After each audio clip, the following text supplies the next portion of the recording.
నమస్తే అన్న. హాయ్ అన్న.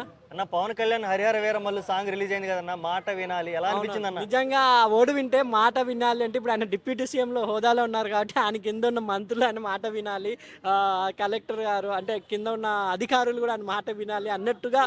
అంటే జస్ట్ జోక్ చెప్తున్నా, ఆయన డిప్యూటీ సీఎం కాబట్టి కంపల్సరీ ఆయన మాట వినాలి అన్నట్టు పాట ఒక జానపద గీతాలని జానపద కళాకారుల్ని ప్రోత్సహించడంలో ఎప్పుడు ముందుంటారు పవన్ కళ్యాణ్ గారు. అని ఇప్పుడు డిప్యూటీ సీఎం హోదాలో ఆయన అది ఆయన శాఖ కూడా ఉంది కాబట్టి. ఎందుకంటే మనకు ఒకప్పుడు తమ్ముడు మూవీలో ఖుషి మూవీలో అటుపక్క బోరింగ్ ఇటుపక్క బోరింగ్ మధ్యలో రమ్మనమ్మ అనే సాంగ్ ఎంత ఆయన హమ్ చేశారు కాబట్టి ముందు నుంచి జానపద గీతాలని మొన్న రీజన్ మొన్న అంటే అత్తారింటికి దారేది టైంలో కూడా కాటమరాయుడు కదిరి నరసింహుడు పాటతో కూడా ఆయన మంచి హిట్ అందుకున్నారు కాబట్టి ఆయన వాయిస్ కూడా బాగుంటుంది.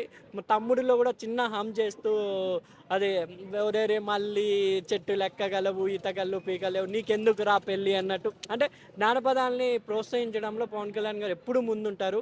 ఇప్పుడు ఆయన పాడిన పాట కూడా చాలా అద్భుతంగా ఉంది వినడానికి. ఇంకొంచెం పెద్ద లిరిక్స్ త్వరలో రిలీజ్ చేస్తారన్నట్టు. ఎందుకంటే ఫ్యాన్స్కి ఒక ట్రీట్. ఆయన పాపం ఫ్యాన్స్ ఆయన పాలిటిక్స్లో బిజీ అయిపోయినా ఒక సినిమా కావాలని కోరుకుంటున్నారు కాబట్టి ఓజీ అండ్ హరిహర వీరమల్లు రెండు లైన్లో ఉన్నాయి. ఈ రెండు సినిమాలతో ఆయన కొంచెం గ్యాప్ తీసుకుంటారనే అభిప్రాయం. ఎందుకంటే ఇంకా పూర్తిగా పాలిటిక్స్లో నిమ్మకం ఇవన్నీ ఆల్రెడీ సగం షూటింగ్ అయినాయి కాబట్టి ఆయన సినిమాని కంటిన్యూ చేస్తున్నారు. ఈ రెండు సినిమాలు పవన్ కళ్యాణ్ గారికి మంచి హిట్ అవ్వాలని.